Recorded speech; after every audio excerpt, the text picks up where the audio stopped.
నమస్తే. మీ జాతక చక్రంలో చంద్రగ్రహం నుండి 4వ భావంలో ఏదైనా గ్రహాలు ఉన్నాయేమో చూడండి. ఎందుకంటే చంద్రుడు చతుర్థానికి కారకుడు, అంటే 4వ భావానికి కారకుడు. అందుచేత చంద్రుడి నుండి 4వ భావంలో ఉన్న గ్రహ దశలు మంచి ఫలితాలు ఇస్తాయి.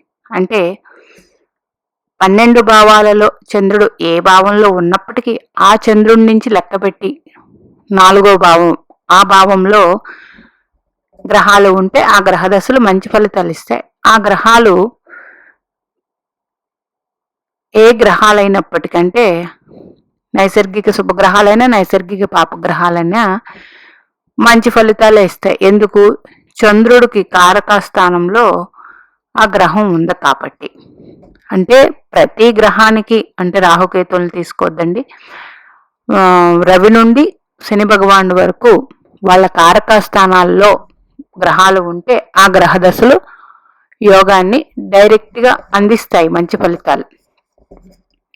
అంటే ప్రతి గ్రహము జాతక చక్రంలో 12 భావాల్లో తన భావాలకి ఎలాగా కారకులయ్యారో ఆ గ్రహం నుండి కూడా కారక స్థానాలు కూడా మంచి ఫలితాలు ఇస్తాయి. అంటే మీ చంద్రుడు లగ్నంలో ఉంటే 4వ భావం అవుతుంది, 2లో ఉంటే 5 అవుతుంది, 3లో ఉంటే 6 అవుతుంది. ఇట్లాగా చంద్రుడి నుంచి 4వ భావం ఏదైతేనో అందులో గ్రహాలు ఉండాలి. ఆ గ్రహ దశలు మంచి యోగాన్ని ఇస్తాయి చంద్రుడి బలం వల్ల.